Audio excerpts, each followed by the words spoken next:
AGP ഇപ്പോഴത്തെ കുട്ടികളോടും ഈ drugs use ചെയ്യുന്ന ആളുകളോടൊക്കെ AGPക്ക് എന്താണ് പറയാനുള്ളത് സത്യസന്ധമായിട്ട്? സ്ഥിരമായിട്ട് ഈ പുക വലിക്കുന്നത് ശരിയല്ല. ഡ്രിങ്ക്സായിട്ട് ഞാൻ കഴിക്കാറുള്ളത് പെപ്സി, കൊക്കോക്കോള, പിന്നെന്താണ് മാംഗോ ജ്യൂസ്, അങ്ങനെയുള്ള പരിപാടികളിൽ എനിക്ക് താല്പര്യമുണ്ട്. പിന്നെ ഡ്രഗ്സിനെ പറ്റി പറയാനുള്ളത്, ഡ്രഗ്സ് നല്ലൊരു സംഭവമല്ല.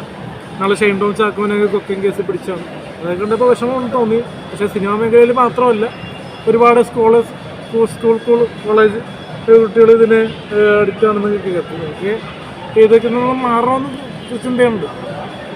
അവരോടൊക്കെ എന്താണ്, കുട്ടികളോടൊക്കെ ഇത് ഡ്രഗ്സ് യൂസ് ചെയ്യുന്ന കുട്ടികളോടും ആൾക്കാരോടും ഒക്കെ എന്താണ് അലൻ ജോസ് പെരേരയ്ക്ക് AGPക്ക് പറയാനുള്ള മെസ്സേജ് എന്ന് പറഞ്ഞാൽ, ഇത് ഉപയോഗിച്ച് കഴിഞ്ഞാൽ കിട്ടണേക്കാളും സുഖം ഒരു പെണ്ണിനെ പ്രണയിച്ചു കഴിഞ്ഞാൽ കിട്ടും. പെണ്ണില്ലാണ്ടും ജീവിക്കാം, പക്ഷേ പെണ്ണുള്ളതാണ് നല്ലതെന്ന് ഞാൻ പറയുള്ളൂ. മനസ്സിലായി? എൻ്റെ അനുഭവത്തിൽ എന്ന് പറഞ്ഞാൽ, എനിക്ക് പലപ്പോഴും പല സമയങ്ങളിലും പല സാഹചര്യങ്ങളിലും ലേഡീസായിട്ട് ഇടപെട്ടിട്ടുണ്ട് നല്ല രീതിയിൽ. എൻ്റെ പൊന്നനിയന്മാരെ അനിയത്തിമാരെ, ഇപ്പോൾ എനിക്കും ഒരു അനിയത്തിയുണ്ട്, അൻപരി എന്ന പേര്, പഞ്ചാബിൽ പഠിക്കുന്നു.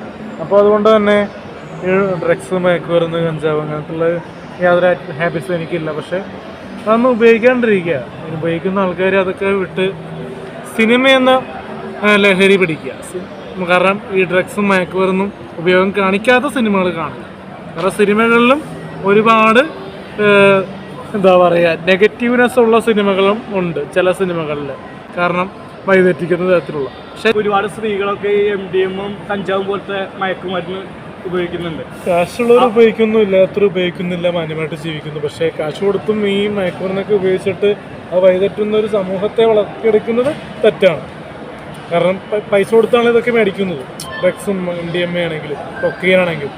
ഇതൊക്കെ എനിക്ക് എന്താണെന്ന് അറിയുന്നത് ഓരോ പത്രങ്ങളിൽ നിന്ന് വായിക്കുന്നതാണ്. ബ്രൗൺ ഷുഗർ, കൊക്കൈന്, എന്താ പറയുക, അങ്ങനെ ഒരുപാട് മറ്റേ ശരീരത്തിന് അനുകരണമായിട്ടുള്ള ഒരുപാട് പ്രൊഡക്ട്സ് ഉണ്ടല്ലോ. പക്ഷെ അത് യൂസ് ചെയ്യുന്നത് തെറ്റാന്ന് തന്നെ പറയാം. പക്ഷേ പുക വലിക്കുന്നതോട് വലിക്കാൻ പാടില്ലെന്ന് ഒരിക്കലും ഞങ്ങൾക്ക് പറയാൻ പറ്റില്ല. പക്ഷേ ഇങ്ങനെയുള്ള രാസപദാർത്ഥങ്ങൾ ഉപയോഗിക്കുന്നവർക്ക് കൂടുതലും ആണ് പോലീസ് പിടിച്ചിട്ടുള്ളത്, അല്ലേ? അല്ല, പുക വലിക്കുന്ന ആളെ പോലീസ് അറസ്റ്റ് ചെയ്യുമെന്ന് ഞാൻ കേട്ടിട്ടില്ല.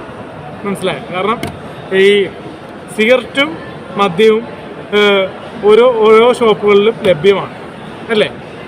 ഈ പറയുന്ന കൊക്കൈൻ, മയക്കുമരുന്ന്, അതൊക്കെ ലഭ്യമാണ് എല്ലായിടത്തും,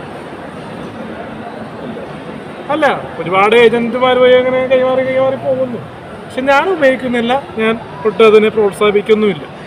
നിങ്ങൾ സിനിമയെ പ്രണയിക്കൂ, നല്ല മെസ്സേജുള്ള കണ്ടന്റ് വാല്യൂ ഉള്ള സിനിമയെ പ്രണയിക്കൂ.